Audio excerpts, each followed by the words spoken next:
सुप्रभात दोस्तों, मैं आशुतोष मिश्रा आपका स्वागत करता हूं आपके अपने YouTube चैनल विधिक जागरूकता में, जहां हम और आप विधि से संबंधित नए परिवर्तनों के बारे में माननीय न्यायालयों के विचारों से संदर्भ में जानकारी आदान प्रदान करते हैं। आजकल आप लोग कमेंट भी करते हैं, कमेंट सुन करके मुझे काफ़ी अच्छा भी लगता है देख करके। उस दिन मैंने वो संजय शुक्ला वाला वीडियो बनाया था, Sanjay Shukla versus NWR north western railway. उसके जो ये पिटिशनर थे संजय शुक्ला जी, उन्होंने मुझे यूट्यूब पे मैसेज किया था। आपको मैं धन्यवाद देता हूँ और आशा है कि वो जो विषय पर मैंने वीडियो बनाया था आपको वो विषय पूरा रहा होगा और आपको वीडियो देख करके खुशी भी मिली होगी। इसी को लेकर के ये बुधवार को माननीय उच्चतम न्यायालय ने पटाखों को लेकर के और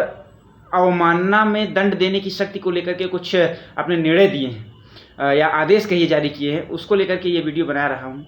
और ये आप लोगों के लिए बहुत आवश्यक भी है, क्योंकि पर्यावरण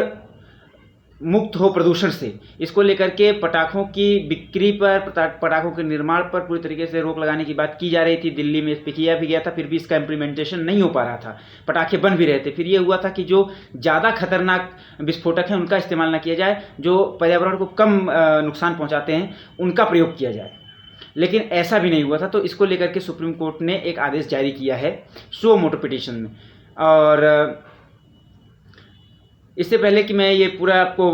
प्रकरण समझाऊं, आपसे निवेदन है कि अगर अभी तक आप चैनल पर नए हैं तो सब्सक्राइब करके बेल आइकन दबा लीजिए और हमारे मोटिवेशन के लिए चैनल को लाइक कीजिए। जानकारी अच्छी लगे तो लोगों तक शेयर कीजिए ताकि सभी लोगों तक ये मामला पहुंच सके। दोस्तों, असल में क्या होता है कि जब पटाखे कोर्ट का ये कहना था कि जैसे आपके यहाँ कोई उत्सव का माहौल है, कोई खुशी है, शादी है, बर्थडे पार्टी है, नए साल का उत्सव है, दीपावली है, कोई और भी उत्सव आप मना रहे हो, किसी विक्ट्री है, कोई जीत है आपकी, उसमें आपको जश्न मनाना चाहिए बेशक, लेकिन आप ऐसा जश्न ना मनाइए जो आपके साथ साथ पूरे समाज को खतरा उत्पन्न करे। तो इसलिए पटाखा जला करके आप उत्सव मनाइए, ये हमारी संस्कृति में भी नहीं है और ये हमारे लिए किसी प्रकार से लाभकर भी नहीं है। ये कुल मिलाकर के आपको भी, आपके परिवार के साथ साथ पूरी सोसाइटी को, पूरे देश को नुकसान पहुंचाता है, ये वातावरण को नुकसान पहुंचाता है। तो इस प्रकार से नहीं करना चाहिए, ऐसा सुप्रीम कोर्ट ने कहा। और साथ ही साथ उन्होंने 6 पटाखा कंपनियों पर बैन भी लगा दिया जिनके जब उनके सामग्रियों का, विस्फोटक सामग्रियों का अवलोकन किया गया तो उसमें उन विस्फोटकों की मात्रा पाई गई जिन्हें बैन किया गया था या जो पर्यावरण के लिए ज़्यादा खतरनाक माने गए थे और उन्हें माना गया था कि इनको जलाने से पर्यावरण को अत्यधिक नुकसान हो सकता है। तो ऐसे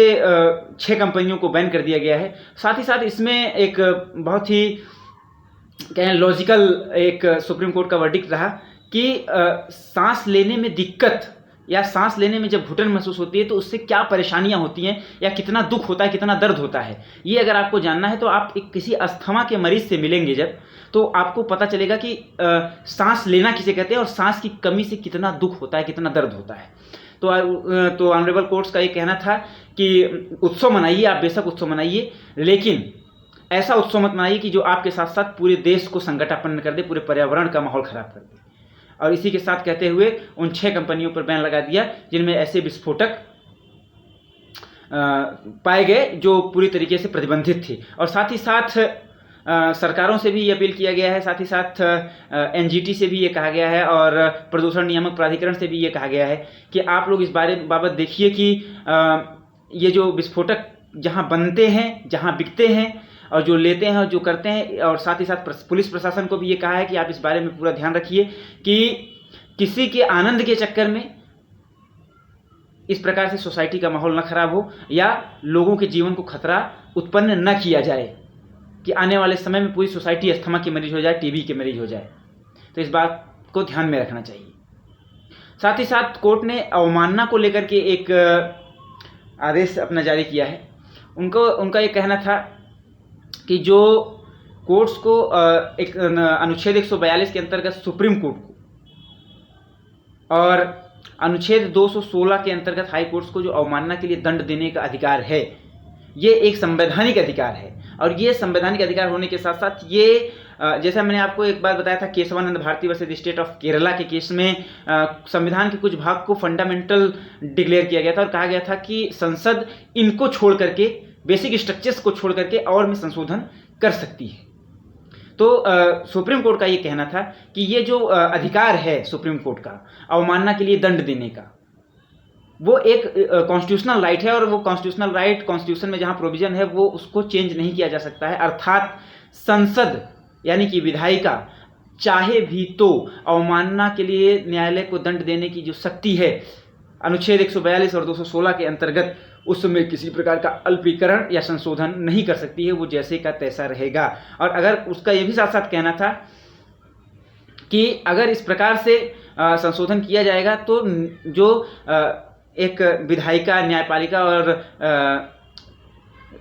प्रशासनिक अमले में जो एक संबंध था, जिसे कहते हैं कार्यपालिका, व्यवस्थापिका और न्यायपालिका में जो संविधान के माध्यम से संबंध स्थापित किए गए हैं, उसमें भी दरारें आएंगी, और ऐसा नहीं हो सकता। इसलिए कोई अगर ये कहे कि आपने ये गलत किया, आपको नहीं करना चाहिए या ऐसा नहीं होना चाहिए था, तो ये गलत है। और अवमानना के लिए कितना, कब और कैसे दंड देना है, ये भी अधिकार पूरी तरीके से जज के विवेकाधीन होता है, तो इसमें भी किसी प्रकार का कोई परिवर्तन नहीं किया जाए।